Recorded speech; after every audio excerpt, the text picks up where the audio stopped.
The wait is over. The Premier League is back, and Arsenal begin their campaign with a trip to Old Trafford. We'll preview the big game, react to Mikel Arteta's press conference, and loads more on this episode of the Chronicles of a Gooner podcast. Hey everybody, how are we doing? Welcome back to the pod. Thanks for being here. Happy Saturday to each and every one of you. Good to have so many of you with us as always.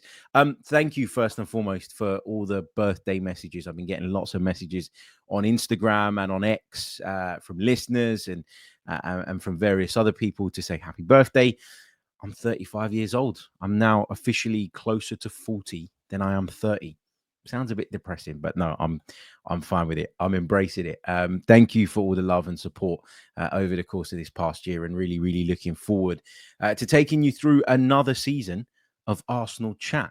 Look, we've got a big game coming up on Sunday, and the Premier League buzz, it's well and truly here. I sat down last night, put my feet up, ready to watch the opening game of the season, and although it wasn't the result or the outcome that we wanted necessarily as Arsenal supporters, given that one of our likely title rivals was in action, I did enjoy the game. There were goals galore.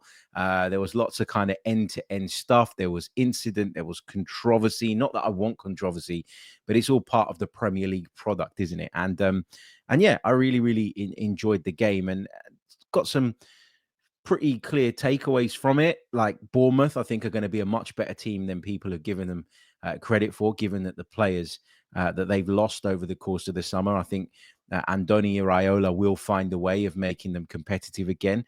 Antoine Symeou, a player that we were quite heavily linked with at various points in the summer, ended up signing a new contract, by the way, at Bournemouth. But his stock really kind of rose for me last night, watching him score 2 goals at Anfield to pull it back to 2-2.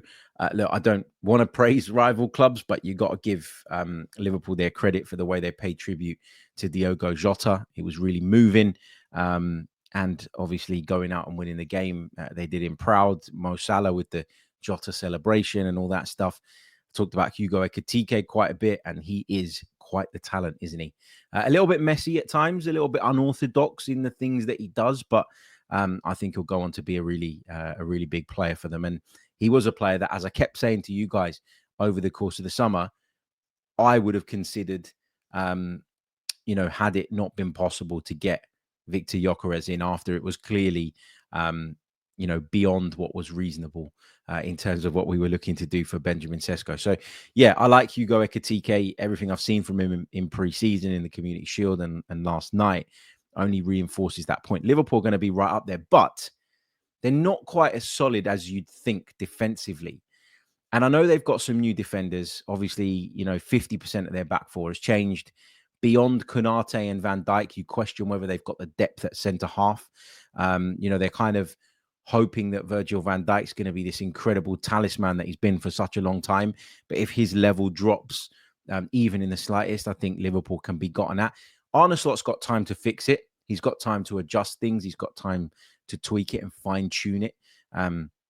We are right at the start of the season, but they don't have that invincibility about them, which I think will give people encouragement when they play them. And I think at times in the past, when you've looked at very, very good teams, sometimes they win games before they even go out onto the field of play. Just in the tunnel, the opposition are looking across and going, well, we can't possibly do anything against this lot. We're just not there. We're not at that level. But I think in this case, you've got a Liverpool side that people are looking at now and thinking we can get at them. Now, what they have is they have immense firepower, and that firepower will often get them out of trouble. Cody Gakpo, brilliant player. Mo Salah, already off the mark. Hugo Ekitike, already doing it. And they've got more within their ranks and within the group, and they're probably going to bring in more as well. I would be very, very surprised if they don't end this window with Alexander Isak in through the door as well. So we'll see. But look, the new season brings excitement, and there's lots of excitement until there's a reason not to feel excitement, right? So go into the season believing, go into the season with that positivity, go into the season giving the team your full support. Doesn't mean you can't criticize, doesn't mean you can't discuss, debate, analyze. But I always say go into a season with excitement until there's reason not to be.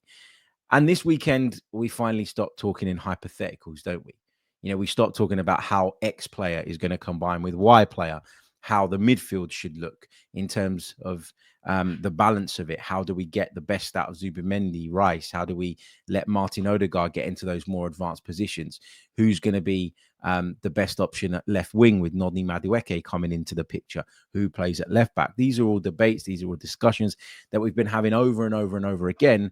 And although we've had some pre-season games to kind of go by and to help inform our judgments, they are pre-season games and they don't really mean a great deal. So the hypothetical chat, it can stop now. Now it's time for a new season. New signings bring new hope. And we, as Arsenal Football Club, are hopefully going to be writing new stories. Manchester United away isn't the ideal start. We've got a tough beginning to the season in general with fixtures against Liverpool, Manchester City, and Newcastle United, of course, all on the horizon. That's not to say that I'm not taking the opponents that we have in between those games seriously. It's the Premier League. You have to take everybody seriously. But those games on paper, they're worrying. I guess the upside of getting off to a strong start would be that we've gotten some of those fixtures out of the way. We'd have been to Anfield and we'd have been to Old Trafford. We'd have been to St. James's Park. We'd have played Manchester City. And if you can get positive results, and you don't even need to win all the games, by the way, we're not at that critical point in the season. But if you can get positive results in the majority of those games and stay within reach of the best teams and stay within touching distance of the top, that would be just so big for our confidence. And it sets us up really, really well. So, yeah, excited, looking forward to it. I guess people keep saying you don't really want to play these teams at the start of the campaign or go to these places at the start of the campaign because you're not quite at your best.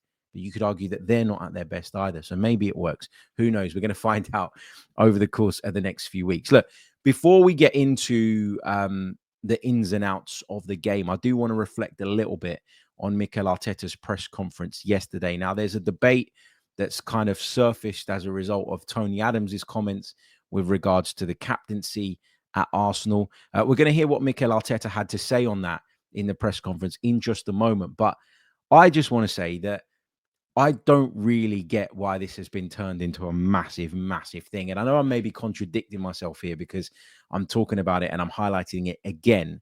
But I was asked about it on TalkSport 2 yesterday. There is a video on the TalkSport YouTube channel in which I think the thumbnail and the title's done me a little bit dirty.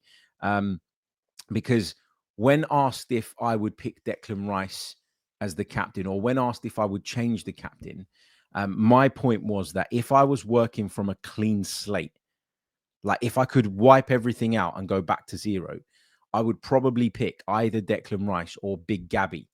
Because to me, I think they would be more suited to that role.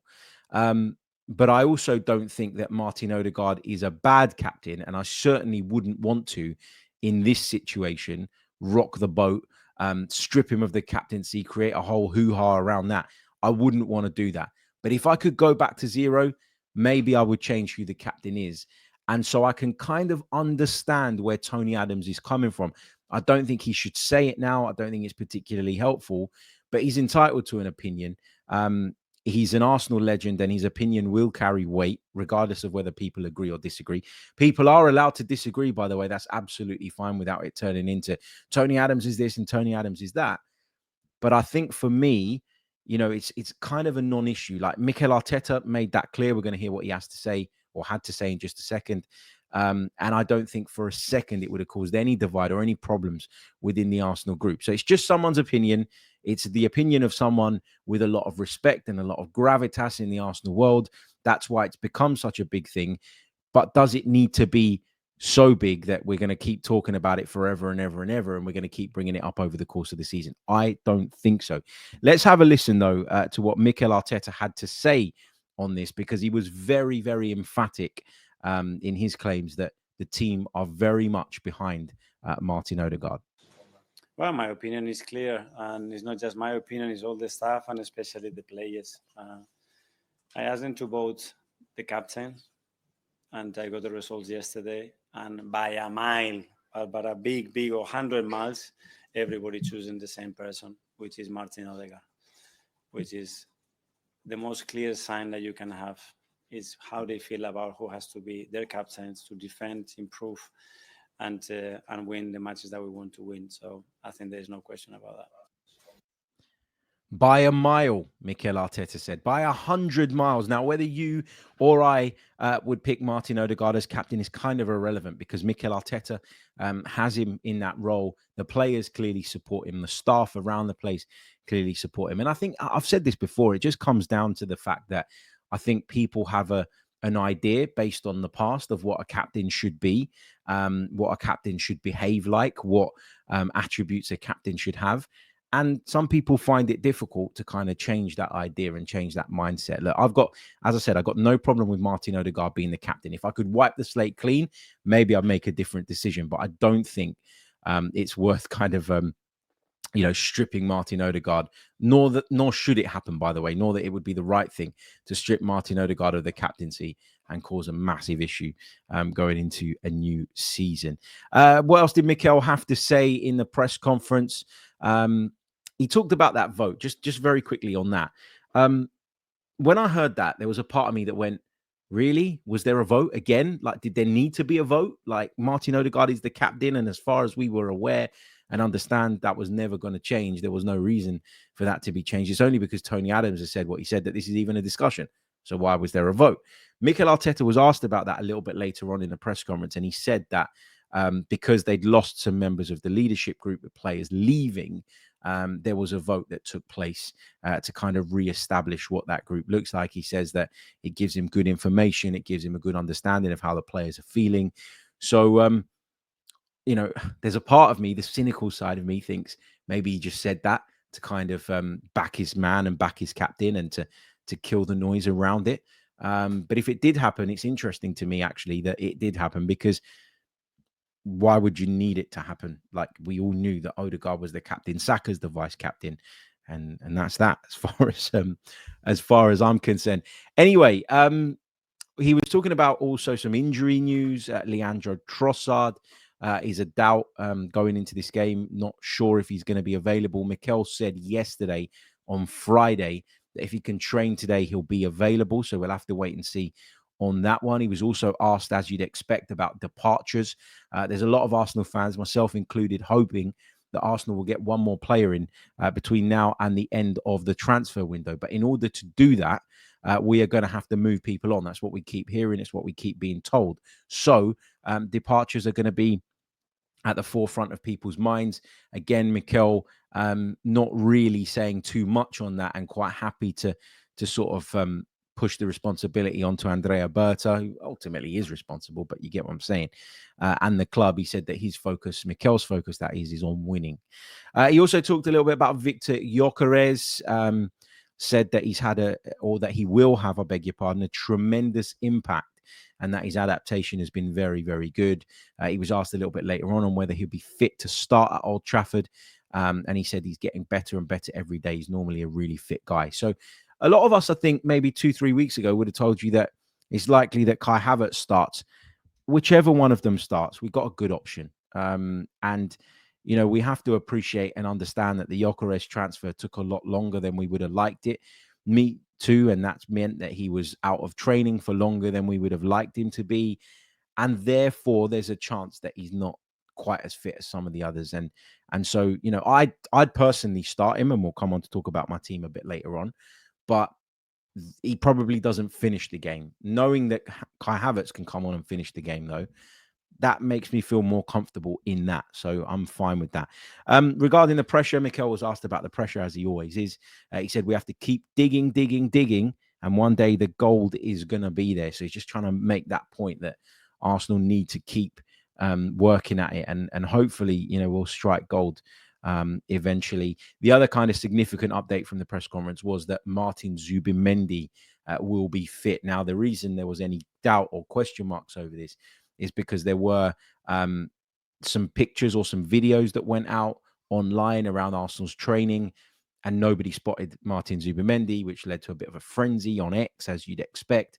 But at the end of the day, Mikel Arteta has told us all that Martin Zubimendi will be fit. And I think Martin Zubimendi is going to be key in this game. I really, really do. He's going to be key for Arsenal, I think, all season. And I think you could look back on that signing come May and say that was the one. We were talking about the centre forward. That was where people's minds were and the focus was. But that was the one. I think we could well be looking back and thinking that come the end of the campaign. So, yeah, that's the latest from Mikel Arteta's press conference. There is an embargoed section as well that was released late last night. You can go over to Haters TV and you can check that out should you wish. Short pause. When we come back, I beg your pardon, I'm going to talk you through my starting 11 and we'll talk a little bit about how the game might pan out. You're listening to the Chronicles of a Gooner. Like and subscribe.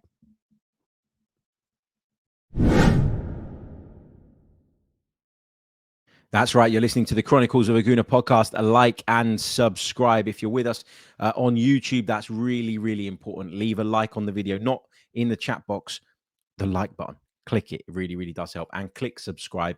Turn that bell notification thing on as well. And that way you'll never miss an episode as long as YouTube does its job properly. If you want to go one further and support us on Patreon, you can do so. Patreon.com/the Chronicles of a Gooner. The link is in the description below. Thank you to everybody who signed up over the course of the summer and over the last few days as well. So, yeah, lots and lots coming your way over the course of the season. It's going to be bigger. It's going to be better than ever.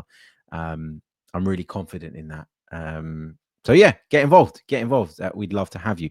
Right, let's talk a little bit about our opponents, Manchester United, shall we, first and foremost, because I think it's really, really difficult to read what we're going to get from Manchester United at Old Trafford. Now, Old Trafford is not a place that we generally tend to enjoy going.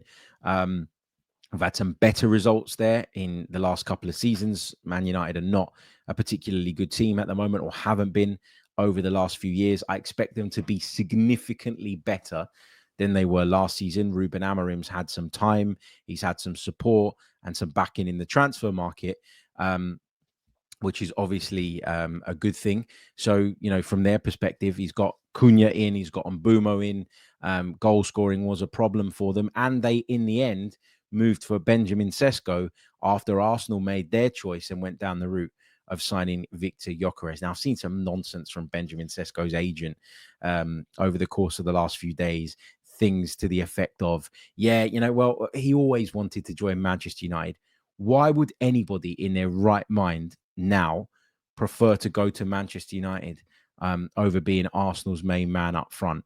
Like, come on. It's just nonsense, isn't it? It's just Man United sort of propaganda from the agent's point of view, or trying to make it look like, they were very, very clear on what they wanted. No, look, Arsenal did not want to pay what RB Leipzig were looking for Benjamin Sesko. And I'd imagine Arsenal didn't want to pay what the agents were looking for either, because you just got that sense and you got that impression that there was never really that connection between Arsenal and Sesko's people. And lots of reporting that we've read since has kind of backed up and reiterated that point. So let's not pretend that Sesko only ever wanted Man United.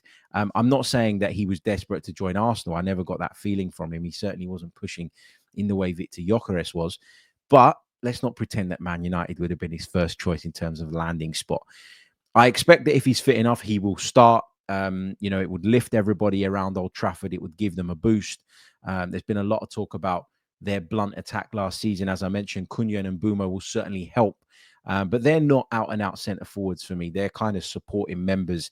And Sesko will be the spearhead very much of that team. They've obviously got the likes of Bruno Fernandes. But there are some really clear weaknesses in that Man United team. You look at the goalkeeper. Still not particularly convinced by Andre Onana, and I'm surprised that they haven't moved to address that yet. Maybe they will between now and the end of the window. The heart of their defense doesn't particularly inspire me. The midfield for me is where Manchester United have the biggest issues, and they still haven't addressed that adequately, I don't think. So I think for us, the midfield is really, really key here. And I think if we play our cards right, and this is why I said that Martin Zubimendi's fitness is really, really important, I think we can overrun. I think we can dominate Manchester United in that area. And if we settle down nicely, it could be a long afternoon. Now, United, I think with the players that they've just brought in particular, because I think Sesko can be a really useful transitional player, and Mbumo can definitely be that. We've seen that during his time at Brentford. And I'm sure Cunha can too. They've got 2 marauding wing backs as well.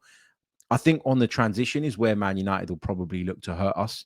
And I think we've got to improve in that department, because over the course of preseason, we've just looked a little bit shaky when defending counter-attack situations. That's not normally been an issue for Arsenal over the last couple of years. I would argue that we've been one of the best defensive teams in those transitional situations, but it just feels like recently in preseason, it's not quite been the same.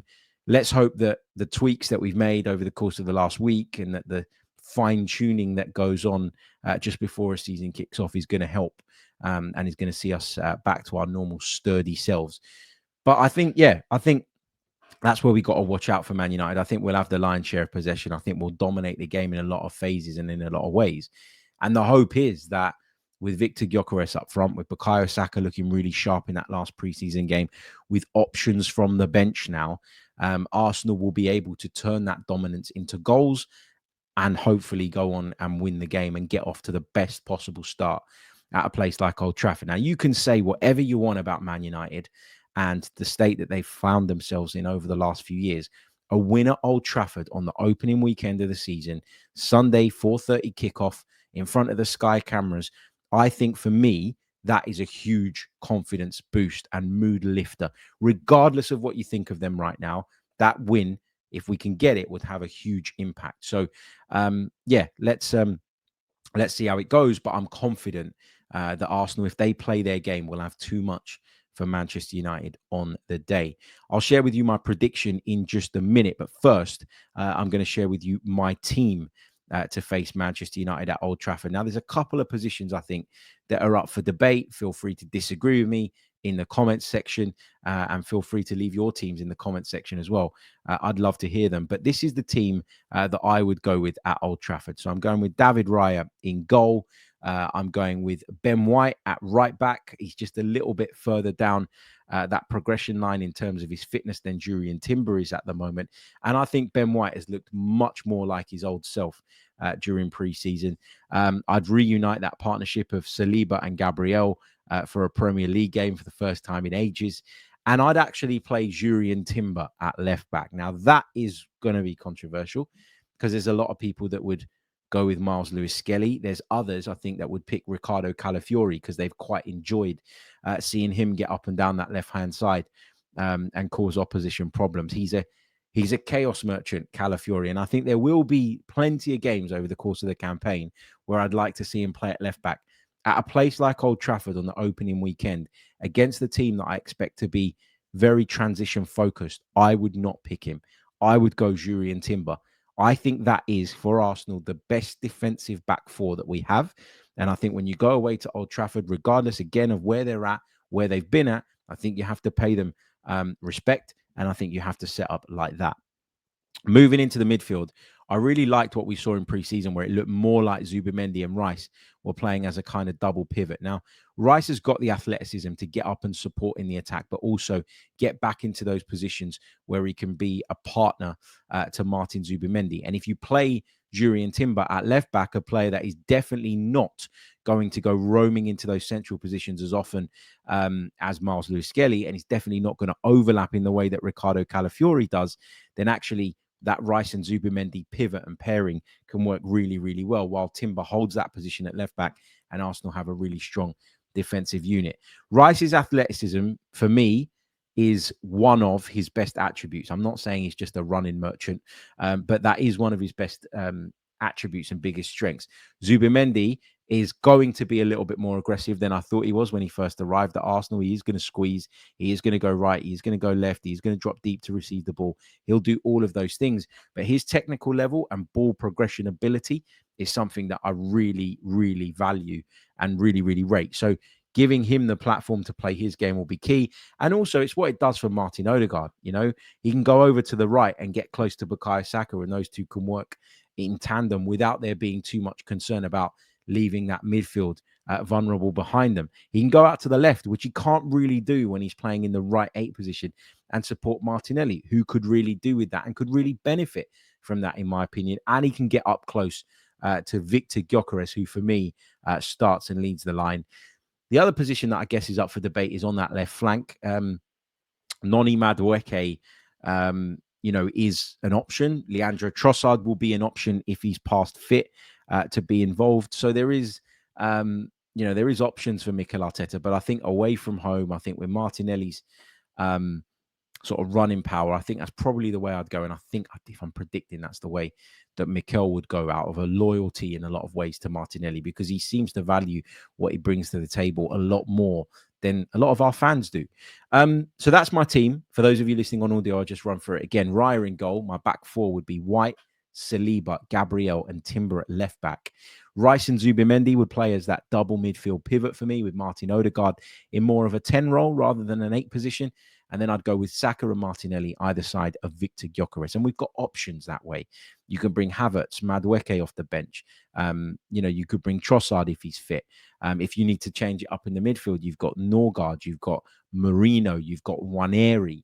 Will Max Dowman be in the squad? I know he had a little bit of a break, but he wasn't involved for the under-21s last night when they played against Fulham. So there's a chance that he could be in the matchday squad. If he is, it would be absolutely deserved. He's been fantastic, hasn't he, during pre-season? So there's a lot of debate. There's a lot of options. At the moment, we've got a relatively clean bill of health, which obviously helps in that sense. But I think, I'm feeling confident in the group and confident in the squad.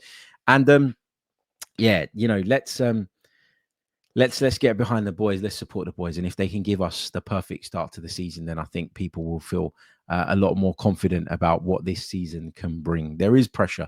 There is no doubt about that. There is expectation, and expectation can take away enjoyment, can't it?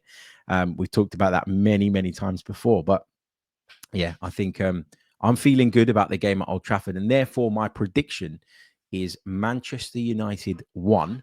I think they'll catch us out on the break at least once. Arsenal 3. I think we've got more firepower now with Viktor Gyökeres in the team. I think with the options that we have from the bench, we by default increase our firepower. But also, I think you're going to get much more out of Saka, Martinelli, Madueke, and Odegaard this season than you would have got last season. Also, listen, to be clear as well, because I've seen a couple of bits online. I wasn't on board with the Madueke signing at the beginning. I wasn't. But I've drawn a line under that, and I'm going to support him now because he's an Arsenal player. And I saw a clip where I'd said, Madueke on the left makes sense. Yeah, in the context of what we have.